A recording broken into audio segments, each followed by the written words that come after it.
All right, let's dive in. Today we're taking a deep dive into the top global news stories happening right now, January 19th, 2025. Should be a good one. Yeah, we've got a pretty wild mix of sources today. News articles, videos, even a couple of, well, let's just say interesting tidbits. Gotta keep things spicy. Exactly. And it seems like the big themes emerging are calls for justice, some shaky peace agreements, political drama, and, well, tech causing a ruckus as usual. It's really amazing how these seemingly separate events paint such a vivid picture of where the world's at right now. Totally. So first up, let's head to the Middle East, a glimmer of hope for peace after a long and devastating conflict. We're talking about the Gaza ceasefire, finally in effect after 15 months of war between Israel and Hamas. 15 months. It's Yep. been a long road. This truce, brokered by Qatar, the U.S., and Egypt, marks a significant shift. But, as you can imagine, the path forward, well, it's definitely not a straight line. It's a three-phase agreement. Phase 1 is all about the hostage-prisoner exchange. It's set to last for 6 weeks. 6 weeks, okay. So we're looking at 33 hostages held by Hamas, many of them women, children, elderly individuals, being released in exchange for 1,700 Palestinian prisoners held by Israel. It's difficult to even imagine what those hostages have gone through, especially the most vulnerable among them. Absolutely. And Netanyahu himself referred to their experience as a horrific ordeal, which just underscores the magnitude of the humanitarian crisis this conflict has created. The ceasefire at least opens a window for addressing that crisis, getting much-needed aid in, and beginning the long process of rebuilding Gaza. But that's just phase 1. Right, and then phase 2 kicks in. Yeah, phase 2 tackles negotiating a permanent ceasefire and securing the release of the remaining hostages.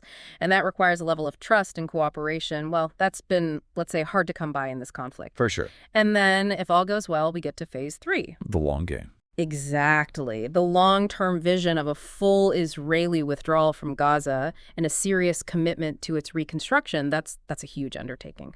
But, it's really striking. Displaced Palestinians are already starting to return to their homes. Wow. Even though those homes are largely devastated. Talk about resilience. It really speaks to a powerful sense of hope, even amidst such destruction. Yeah. So what's the general feeling surrounding this ceasefire? I imagine it's pretty mixed. Oh, it definitely is. You've got relief, of course. A lot of people are celebrating this step toward peace, but there's also a heavy dose of apprehension. Concerns about whether the agreement will actually hold, about the terms themselves. The international community is cautiously optimistic, recognizing both the opportunity and the, let's say, the considerable challenges ahead. Right. And speaking of challenges, there's been a pretty dramatic turn of events in Israeli politics surrounding the ceasefire. Oh, yeah, huge news. Itamar Ben-Gvir, Israel's far-right national security minister, has resigned, which has, sent shockwaves through the government. Ben-Gvir straight up condemned the ceasefire as and I'm quoting here, a surrender to terrorism. He's vehemently opposed to the prisoner release and any potential troop withdrawal. That's a strong stance. So how big of a deal is this resignation? I mean, does it threaten the ceasefire itself? It doesn't directly jeopardize the agreement itself, no. But it weakens Netanyahu's coalition, that's for sure. And to make matters even more interesting, Finance Minister Smotrich actually threatened to, get this, topple the entire government if Israel didn't maintain its occupation of Gaza. Oh, wow. So it's really showcasing how divided the Israeli leadership is on this issue. Absolutely. And it raises the very real possibility of early elections, which could, throw the entire region into even more instability. Talk about a powder keg. Well, let's shift gears now to something that's impacting millions of people in a completely different way. I'm talking about this sudden vanishing act of TikTok in the U.S. Poof. Just like that. Right. Gone. Imagine waking up one morning and your entire online world is just gone. For millions of TikTok users in the U.S., that's exactly what happened today. The Supreme Court upheld a federal ban on the app, citing national security concerns over potential Chinese government access to user data. So it's not just about missing out on the latest dance trends anymore? Nope. This is serious. For many, TikTok it's a lifeline. Yeah. Connection, creative expression, even business. It's all tied up in this app. So what happens now? Well, the company has released a statement saying they're working to restore service as soon as possible, but that's pretty vague. Yeah, not exactly reassuring. I mean, this whole situation raises some big questions, doesn't it, about like the balance between national security and individual liberties in this digital age. It really does. Is this setting a dangerous precedent for free speech? Right. And will it even be effective if users just migrate to other Chinese-owned platforms? Right, so many unknowns right now. It's amazing how one decision can have such huge ripple effects, not just on technology, but on social and political discussions as well.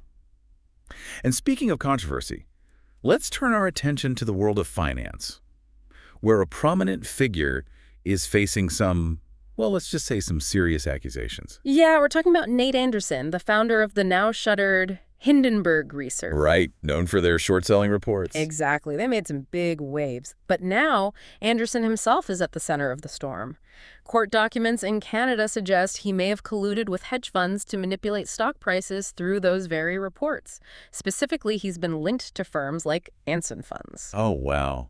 And of course, Anderson is denying any wrongdoing, Yeah. claiming full editorial independence. Of course. But the damage to Hindenburg's reputation, yeah, that's done. Undeniably. And it really raises questions about the ethics of short selling itself, doesn't it? Oh, absolutely. A practice that's been debated for years. For good reason. This goes beyond just one firm or one guy. This compels us to take a hard look at transparency and accountability in the financial system, especially in today's world of online information and, lightning fast trading. Yeah, it's a good reminder that even in systems designed for stability, there are always going to be vulnerabilities and people who are willing to exploit them.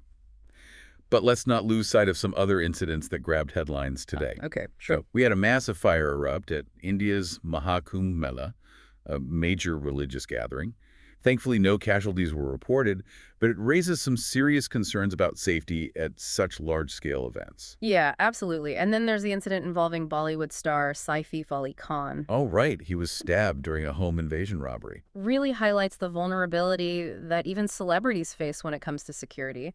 Thankfully, he's expected to recover. That's good to hear. And lastly, there's this UK-based scholar who stirred up quite a debate with a call for a global struggle against, and I'm quoting here, Western imperialism. Oh, wow. That's going to get people talking. It's a statement that dives headfirst into the complex legacy of colonialism and global power dynamics. No easy answers there. No, not at all. It's been a lot to take in so far, right? From international conflicts to financial scandals to social media blackouts. But amidst all this, there are also glimmers of hope. Hints of potential change happening all around us. Oh, absolutely. Stories of resilience, individuals challenging the status quo, moments that make you think, maybe, just maybe, things are shifting in a positive direction. We'll be back in just a moment to explore those stories in more detail. Stick with us. Welcome back to the Deep Dive. We've already covered a ton of ground, haven't we? From that tense ceasefire in Gaza and the political fallout in Israel to, well, TikTok going dark in the U.S. Oh, and let's not forget those financial manipulation allegations. We even touched on that major fire in India and the incident with that Bollywood star. Yeah, it's been a wild ride so far. But as we dig deeper into today's news, I'm struck by how these seemingly unrelated events are all part of a larger story. A story of change, uncertainty. It feels like the one holds at this crossroads. Yeah, like everything's up in the air, systems are being challenged, power dynamics are shifting. You can really feel it. And all of that brings us to a story that's been, well, generating a lot of buzz. I'm talking about the inauguration of Donald Trump for his second term as U.S. president. Oh boy, here we go again. Right. His first term was definitely eventful, to say the least. I mean, you had all these dramatic policy shifts, a turbulent relationship with the international community, controversies left and right. It's safe to say Trump's presidency has been, well, unpredictable. And now the world's watching, wondering what his second term will bring. It's a big deal, not just for the U.S., but for the whole world. What's he going to focus on this time around? Will he just double down on his previous policies, or will we see a different approach? And how is he going to navigate those complex relationships with global leaders? So many questions. It's fascinating to think about the ripple effects his decisions could have. But speaking of unexpected developments, let's head back to Afghanistan for a moment. There's been a surprising turn of events within the Taliban. Oh, this is interesting. Sher Abbas-Taniksai, a high-ranking Taliban commander, actually came out publicly and called for the ban on women's education to be reversed. He said point blank that there's no valid reason to deny education to women and girls. That's huge. I mean, the Taliban's restrictions on women's rights, especially the ban on education past 6th grade, have sparked international outrage. And rightfully so. It's had devastating consequences for Afghan women and girls, a major setback for the entire region. Yeah, absolutely. But this statement from Staniksai coming from within the Taliban's ranks, it offers a glimmer of hope, like maybe there are cracks in their hardline stance, maybe internal dissent is building. It definitely raises the question, could this actually lead to real change? I mean, it's too early to say for sure, but it's definitely a development worth watching. It shows that even in the most rigid systems, there are individuals who are willing to push back against the status quo. It's a powerful reminder. And speaking of pushing back, there's been a major development in India regarding a case that sparked national outrage and protests. The case of that trainee doctor who was brutally raped and murdered at a hospital in Kolkata. Yeah, that was a horrific case. A verdict has finally been reached. The accused, a police volunteer named Sanjay Roy, has been found guilty. Wow. They had DNA evidence and witness testimonies. So justice has been served. This case really brought the issue of violence against women in India to the forefront. It showed how vulnerable women are, even in places that should be safe havens. So this verdict, it's not just about justice in this specific case. It sends a strong message that these kinds of acts won't be tolerated. It sets a precedent. So what happens now? What's the sentence? Well, he could face the death penalty or life in prison. This is a landmark case. It's going to have a lasting impact on the conversation about women's safety and justice in India. No doubt about it. A stark reminder of the fight for equality and safety that women are facing all around the world. It's an ongoing battle. And while we're on the topic of complex social and political issues, there's another story that sparked heated debate and controversy. That UK-based scholar who issued a call for a global struggle against Western imperialism. Yeah, that's a loaded statement for sure. It digs into the history of colonialism, exploitation, the power dynamics that are still shaping our world today. It touches on raw nerves and makes us confront some fundamental questions. Questions about power, about justice, about who gets to control the narrative of history. It's a conversation that's been simmering for decades, and it's not going away anytime soon. Definitely not. But before we wrap up this part of our deep dive, let's circle back to something we mentioned earlier, that strange incident with the Kansas City Chiefs. Remember, the premature confetti celebration. Oh yeah, the confetti blunder. It seemed kind of trivial at first, but honestly it's been stuck in my head all day. Same here. Yeah. Initially, it was just a funny anecdote, but as we've been talking about all these global events, I can't help but see a connection. It's like it symbolizes something bigger, isn't it? Exactly.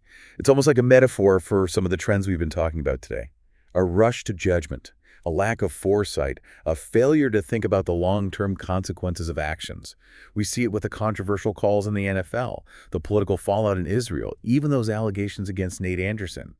There's this thread of impulsiveness running through it all. It's like everyone's hitting the celebrate button before the game is actually over. And that confetti blunder, as amusing as it was, it serves as a cautionary tale. A reminder to pause, to think critically, to not celebrate victories before they're actually won. It's a good lesson, especially in a world that's changing so fast and demanding our attention constantly. We need to stay grounded. Absolutely. We'll be back in just a moment to wrap up our deep dive into the top global news stories of January 19th, 2025. Don't go anywhere. Welcome back to the deep dive. Man, we have covered some serious ground today. From the tense ceasefire in Gaza to the inauguration of Donald Trump for his second term. We've seen it all. Political dramas, social media going haywire, even a pretty thought-provoking discussion on, well, Western imperialism. Yeah, it's been a whirlwind. But as we wrap up this deep dive, I keep coming back to this feeling of uncertainty. It seems to be the common thread running through so many of these stories. It's palpable, isn't it? Yeah. I mean, the fragile peace in Gaza, the speculation swirling around what Trump's second term will look like. It's like we're on the edge of something big, but we just don't know what it is yet. It's a time of massive transition, that's for sure. Systems are being challenged left and right, new power dynamics are emerging. And yet, amidst all this uncertainty, there's also this sense of hope. This yearning for justice, this recognition that individual voices can actually make a difference. We saw it with the Palestinians returning to their homes in Gaza, even with all the devastation. Right. That Taliban commander calling for the reversal of the ban on women's education and the outrage, the demand for accountability after that horrific case in India. It's powerful stuff. It really is. It shows that even in the darkest moments, there are these glimmers of light, these reminders that change is possible.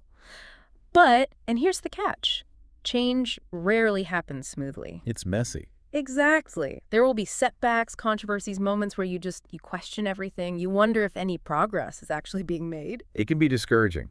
So what do we do? That's where critical thinking comes in. Remember that Kansas City Chiefs incident we talked Oh about? yeah, the confetti fiasco. It might seem silly, but it's a good reminder. Don't jump to conclusions.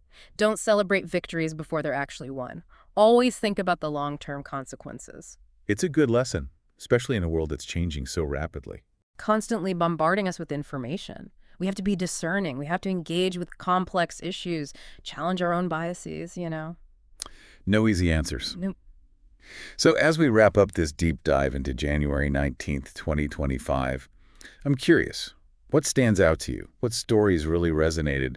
What will you be thinking about long after this is over? For me, it's just this overwhelming feeling that we're living through a time of profound change. And it demands our attention, our critical thinking, our engagement. We need to be informed, thoughtful, and courageous in our pursuit of a more just and equitable world. Couldn't have said it better myself. Thanks for joining us on this journey. Keep exploring, keep questioning, keep those deep dives going.